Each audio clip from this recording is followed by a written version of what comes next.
Sean here from a different location this time, recording a video from a rooftop bar in Manila, having a drink, enjoying the 29-degree weather. But I've still been working Zoom calls all day, and I've had a number of inquiries all about the same thing. Today, it's been about the increase in the aged care interest rate, or MPIR. It is going to go up from 7.46% up to 7.9%. How do I know that? The ATO published the general interest charge rate that has now been 10.9% on their website. So it's always 3 points less than that. So it's going to be 7.9% very shortly. What does that mean? For most people who are entering in as RAD payers, they're generally better off with a lower interest rate because most people don't have the funds all ready to go up front to pay the RAD in full. Don't get me wrong, some do.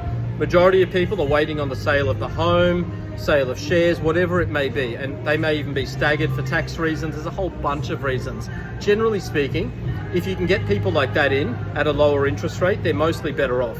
And that means that if you've had these respite extensions, and people have been pretty free and loose with their use of respite in recent times, so it might not actually be better off you utilizing those 63 days of respite. For a lot of people, you might actually be better off getting them in sooner rather than later. There's a lot of contracts that I'm trying to get struck before the financial year. So they're categories of people who are better off earlier. Now, the next category of people are people who it's better off staggering and waiting till the new financial year hits, who are better off at the higher interest rate. And why would that be the case?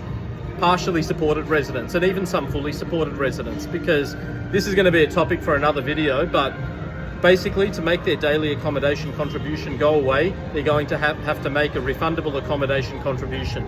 How is that calculated? The DAC multiplied by 365 divided by the interest rate. The higher the interest rate is, basically the less they have to pay to make that DAC go away. So for people like that, or even if there's a likelihood that someone may have entered in as a partially supported or supported resident, and they might have a change in their asset position, and that might be from a house selling, a partner passing away, a whole bunch of different factors that might happen, they will generally be better off entering into aged care with a higher interest rate.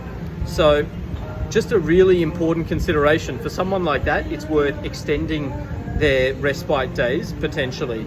Now, as with anything, we're getting absolutely slammed. We still have some capacity, but not to see everyone. It's really important that people seek out financial advice. There was a couple who were going into care recently, and we staggered their days, and it's really important they go and see the right appropriate aged care financial planner about this. So fairly important and urgent one to sort before the end of the financial year, but let me know if you have any questions. It might be easier, some of them handling professional to professional, but a lot of people do need to go get that proper advice too. Let me know if you have any questions, and cheers. Beats the Melbourne winter any day.